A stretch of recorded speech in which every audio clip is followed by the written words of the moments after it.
മറ്റൊരു പ്രധാനപ്പെട്ട വാർത്തയിലേക്കാണ്. തിരുവനന്തപുരം കടയ്ക്കാവൂരിൽ മനുഷ്യ അസ്ഥികൂടം കണ്ടെത്തിയിരിക്കുകയാണ്. ശരീരാസ്ഥികൂടത്തിന് സമീപത്തായി തലയൊട്ടിയും വസ്ത്രവും മുടിയും കണ്ടെത്തി.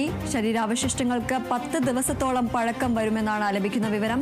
75-കാരനായ ദേവദാസൻ എന്ന ആളെ 10 ദിവസമായി കാണാനില്ല എന്ന് പറയുന്നുണ്ട്. അസ്ഥികൂടത്തിന് സമീപത്തുണ്ടായിരുന്ന കണ്ണാടിയും ചെരുപ്പും ദേവദാസന്റെ മരുമകൻ തിരിച്ചറിഞ്ഞിട്ടുണ്ട്. ഫോറൻസിക് സംഘം സ്ഥലത്ത് എത്തി പരിശോധന നടത്തിയ ശേഷം മൃതദേഹം തിരുവനന്തപുരം മെഡിക്കൽ കോളേജിലേക്ക് മാറ്റും. തിരുവനന്തപുരം കടയ്ക്കാവൂരിലാണ് മനുഷ്യ അസ്ഥികൂടം കണ്ടെത്തിയിരിക്കുന്നത്.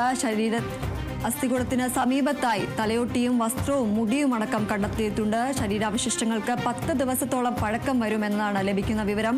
75 വയസ്സുകാരനായ ദേവദാസൻ എന്ന ആളെ 10 ദിവസമായി കാണാനില്ല എന്നൊരു പരാതി ഉയരുന്നുണ്ട്.